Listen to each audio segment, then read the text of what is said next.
আমি কয়েকদিন আগে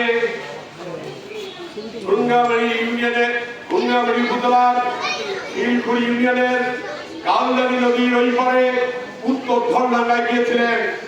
সেখানে সীমান্ত কিন্তু মাত্র 1 কিলোমিটার। সন্ধ্যার আপনার আমি খবর সঙ্গী হয়ে গিয়েছিলাম।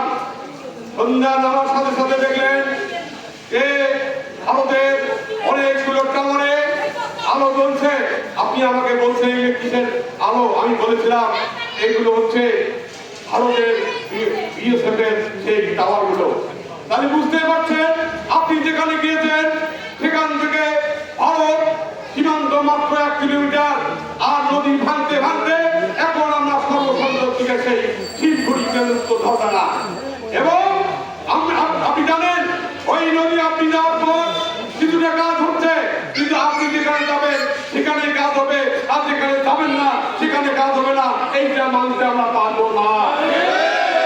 এই কারণে আমাদের দাবি, কুড়িগ্রাম জেলায় 12টি নদ নদী রয়েছে, 850 বর্গ কিলোমিটার চর রয়েছে, 5.5 লক্ষ মানুষ বাস করে এবং 450 উপরে চর রয়েছে এবং বসবাসযোগ্য চরের সংখ্যা 200-250 উপরে।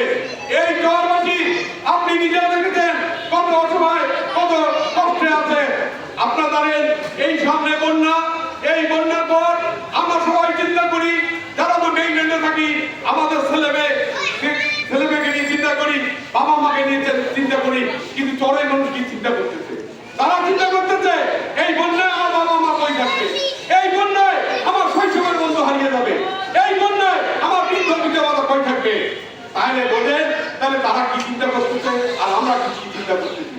জাতিসংঘের অভিবাসন সংস্থা বলেছে শুধু ব্রহ্মপুত্রে 25,000 লোক 1 বছরে স্থান দিতে হয়, অর্থাৎ 1 চর থেকে আরেক চরে স্থান দিতে হয়।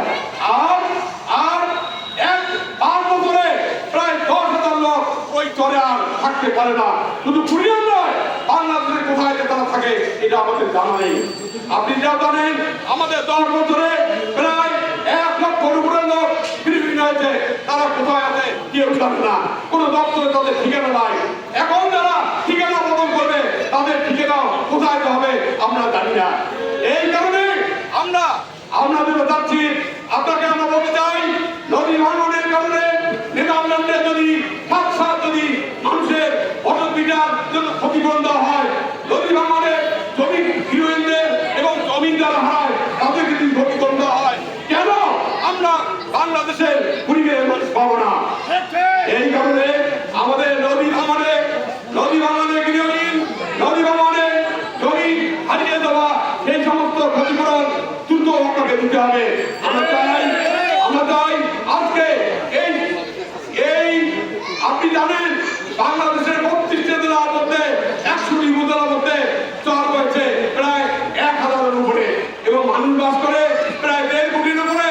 এবং সেই 1.5 কোটি লোকের জন্য আমরা শুধু কুড়িগ্রাম নয়, সারা বাংলাদেশে শুধু গাইবান্ধা, সিরাজগঞ্জ, পাবনা নয়, চাঁদপুর, নোয়াখালী পর্যন্ত আমরা যাবো এই আন্দোলন নিয়ে। তবু আমরা এই আন্দোলনে সার্থক হয়ে থাকবো ইনশাআল্লাহ। আমাদের দাবি, যেহেতু পাহাড়িরা 28 বছর আন্দোলন করে 1998 সালে 15 জুলাই তারা পার্বত্য বিষয় মন্ত্রণালয় করতে সক্ষম হয়েছে। যদি আমাদের 28 বছর কেন, যদি 100 বছর লাগে আমাদের প্রজন্মকে বলে দেবো যে তোমরা আমরা করতে পারলেন না, তোমরা এই আন্দোলন করবে এবং এই আন্দোলন মধ্য দিয়ে দলের মানুষকে বাঁচাতে চাই, এই আন্দোলন মধ্য দিয়ে দল বিষয় বন্ধ করতে চাই। সবাইকে ধন্যবাদ জানিয়ে আজকের এই পথসভা এখানে সমস্ত ঘোষণা করছি।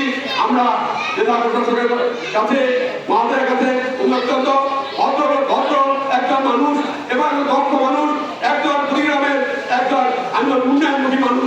আমি বলতে চাই না দরিদ্র জেলার দরিদ্র সিএম বলতে চাই না, দরিদ্র জেলার সম্ভাবনায় কৃষি ক্ষেত্রের কাছে আমরা আজকে এই স্বর্ণকি দিয়ে আমরা প্রধানমন্ত্রীকে জানিয়ে দিতে চাই এটা আমাদের অত্যন্ত জরুরি।